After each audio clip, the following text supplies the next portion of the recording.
Pasar saham dan pasar kripto mengalami penurunan. Ada apa sih dengan kedua pasar ini?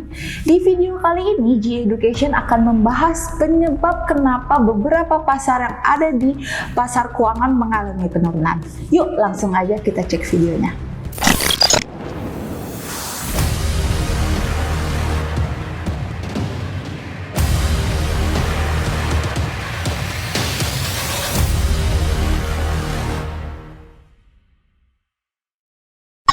Pasar saham dan pasar kripto mengalami penurunan. Yuk kita bahas dulu indeks utama Amerika. Pertama, kalau kita ngomongin indeks Amerika pasti berhubungan dengan Dow Jones dan Nasdaq. Dow Jones sendiri sudah turun hampir 18% sejak 6 bulan yang lalu. Dan kalau kita ngomongin Nasdaq juga sudah turun sekitar 28% sejak 6 bulan yang lalu. Ini mengakibatkan banyak para investor yang panik gitu ya dan mencabut uangnya dari pasar saham dan memilih untuk ke pasar-pasar yang relatif lebih aman. Tapi apa sih sebenarnya penyebab ya para investor ini menarik uangnya? Nah, G Education sudah merangkum ada 4 penyebab. Kita bahas yang pertama terlebih dahulu, yaitu adalah supply chain di dunia ini sedang terganggu. Mungkin teman-teman sekalian udah banyak yang baca berita kalau misalnya China sedang melockdown beberapa kota di negaranya. Nah, ini juga berdampak nih ternyata kepada transportasi laut untuk ekspor dan impor.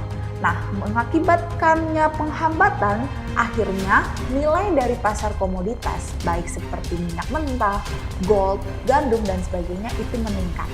Nah, ini menyebabkan juga para investor pindah nih untuk berinvestasi di pasar komoditas. Lanjut yang kedua adalah cash on hand. Mungkin teman-teman sekarang gitu ya merasa bahwa kita memerlukan cash di tangan. Karena kenapa? Karena mungkin kita belum tahu nih ekonomi sekarang tuh sedang seperti apa.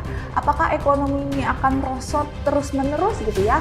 Dan yang paling aman adalah kita memiliki cash, di mana kita bisa membeli kebutuhan sehari-hari kita dengan cash tersebut.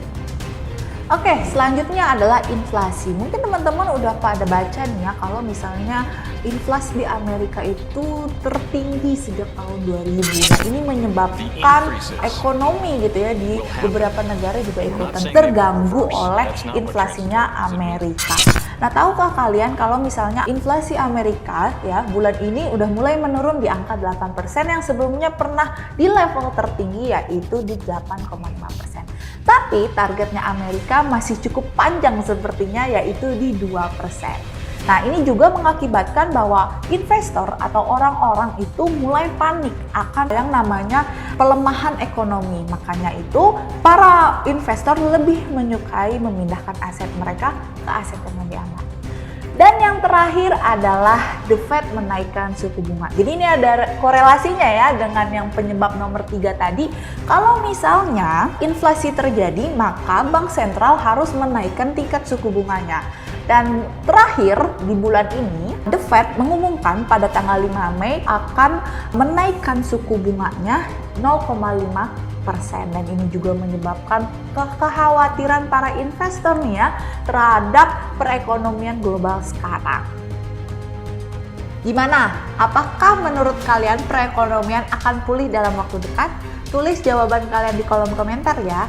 Dan jangan lupa like, subscribe, dan aktifkan notifikasi. Sampai jumpa di video berikutnya.